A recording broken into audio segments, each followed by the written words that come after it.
Hi everyone, आज की इस वीडियो में हम डिस्कस करेंगे ऑस्टियोआर्थराइटिस ऑफ नी, जिसे हम ओएनी भी कहते हैं। मोस्ट कॉमन कॉज है नी पेन का और एल्डरली केसेस में मोस्ट कॉमनली ये कंडीशन पाया जाता है ओएनी।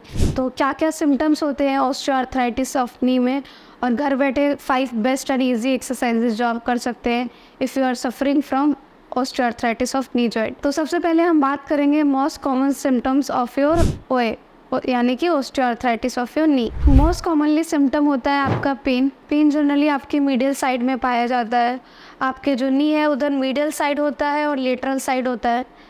मोस्ट कॉमनली जो अफेक्टेड होता है, क्योंकि जो फीमर का मीडियल कॉन्डाइल है वो is bigger as compare to lateral femoral condyle, जिसकी वजह से जो गैप है, जनरली आम भाषा में लोग कहते हैं गैप बढ़ गया है, बट गैप बढ़ता नहीं है। जो जॉइंट स्पेस है उसके बीच में जो गैप होता है वो कम हो जाता है, जिसे हम जॉइंट स्पेस रिड्यूस बोलते हैं, यानी कि आपका जो जॉइंट स्पेस है वो रिड्यूस हो गया है। वो डिजनरेटिव चेंजेस के कारण भी होता है, कार्टिलेज खिंचने के कारण भी होता है, और मेनिस्कस के वेयर एंड टेयर के कारण भी होता है। मोस्ट कॉमनली आपके medial side of the knee में, this is your medial side and this is your lateral side, medial side of the knee में पेन पाया जाता है, क्योंकि जनरली जो ऑस्टियोआर्थराइटिस होता है वो मीडियल फेमोरल कॉन्डाइल और जो टिबिया के बीच में स्पेस होता है वहाँ पे जनरली जल्दी स्टार्ट हो जाता है osteoarthritis as compare to lateral side. दूसरा जो मोस्ट कॉमन सिम्टम है स्वेलिंग, क्योंकि डिजनरेटिव चेंजेस आ रहे हैं, ऑस्टियोफाइट फॉर्मेशन है जिस वजह से स्वेलिंग भी पाया जाता है ओए कंडीशन में। थर्ड है आपका क्रिपाइटस, यानी कि आपको जॉइंट स्पेस रिड्यूस होने के कारण, ऑस्टियोफाइट फॉर्मेशन के कारण आपके जो बोन्स है, आपके जो फीमर है और आपकी जो टिबिया है वो आपस में रगड़ने लगती है। एक छोटी सी बोन भी होती है जिसे हम पटेला कहते हैं।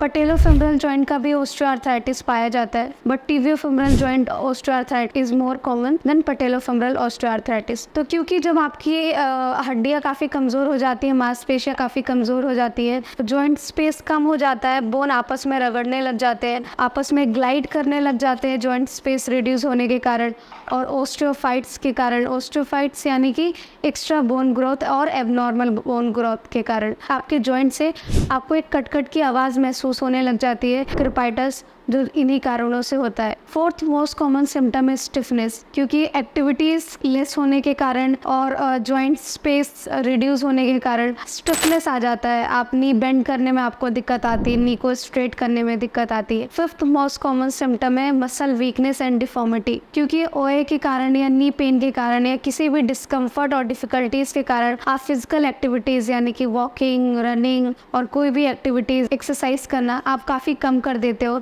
जिस वजह से आपकी मसल्स एफिशिएंटली उतना काम नहीं कर पाती हैं, जिस वजह से टाइम के साथ आपको काफ़ी आपके पैर में कमज़ोरी और वीकनेस आता है। ऑस्टियोआर्थराइटिस के काफ़ी ग्रेड होते हैं, वो ग्रेड डिसाइड किए जाते हैं कितनी डिफॉर्मिटी डेवलप हुई है, यानी कि कितना आपका बोन घिस चुका है, जॉइंट स्पेस कितना रिड्यूस हो चुका है। इसी तरीके से आपका जॉइंट स्पेस रिड्यूस होते जाता है, डिफॉर्मिटी बढ़ती जाती है और आप फिक्स्ड फ्लेक्शन डिफॉर्मिटी भी डेवलप हो जाता है, यानी कि आप देखेंगे कि आपका पैर पूरी तरीके से सीधा नहीं हो पाता, नी कुछ डिग्री के एंगल में बेंड रह जाता है, जिसको फिक्स्ड फ्लेक्शन डिफॉर्मिटी भी कहते हैं। तो ये डिफॉर्मिटी के कई सारे ग्रेड है, ऑस्टियोआर्थराइटिस के कई सारे ग्रेड हैं। अगर आप ग्रेड ऑस्टियोआर्थराइटिस के स्टेज 1, स्टेज 2 और स्टेज 3 का इनिशिएशन है, स्टार्टिंग है, तभी भी आप एक्सरसाइज कर सकते हैं। इवन दो अगर आपके ऑस्टियोआर्थराइटिस का ग्रेड 4 है, तभी भी आप एक्सरसाइज करके जो आपका प्रोग्रेशन है डिजीज़ का, डिफॉर्मिटी का, उसको आगे बढ़ने से रोक सकते हैं। तो ऑफकोर्स आपको ऑस्टियोआर्थराइटिस है तो एक्सरसाइज ज़रूर करें, घर बैठे इन 5 एक्सरसाइज को ज़रूर फॉलो करें।